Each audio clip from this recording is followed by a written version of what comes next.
Assalamualaikum warahmatullahi wabarakatuh. Kali ini saya akan membuka masalah tentang identifikasi siswa yang mengalami kesulitan belajar. Pertama, pengertian tentang kesulitan belajar.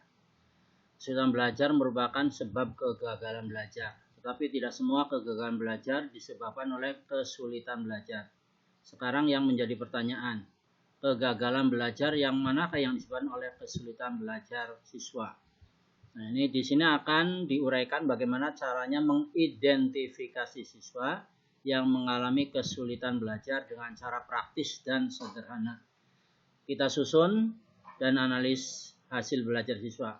Maka akan nampak keempat profil golongan siswa seperti yang diuraikan di atas.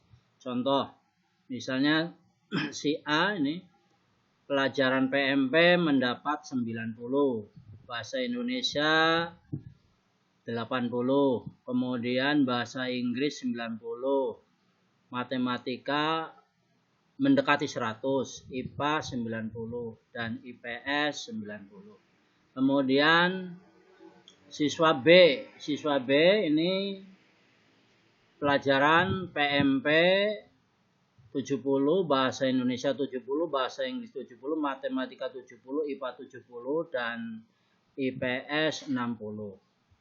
Siswa C mendapatkan pelajaran PMP 50, bahasa Indonesia 60, bahasa Inggris 50, matematika 50, IPA 50, IPS 50. Kemudian siswa D ini pelajaran PMP mendapatkan 80, bahasa Indonesia 90, bahasa Inggris 80, matematika 80, IPA 40, dan IPS 80.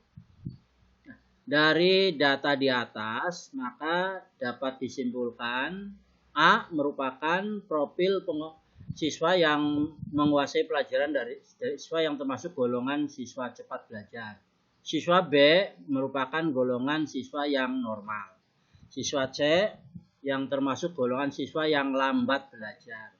Siswa D adalah siswa yang termasuk golongan siswa yang mengalami kesulitan belajar.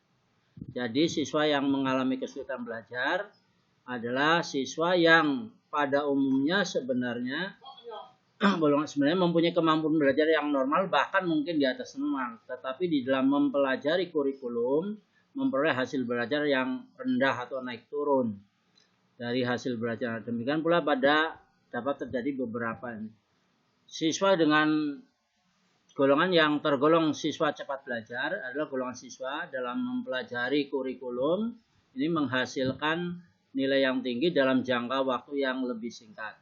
Golongan siswa normal, golongan siswa ini dalam mempelajari kurikulum memperoleh hasil biasa dan tidak gagal dalam jangka waktu yang sesuai.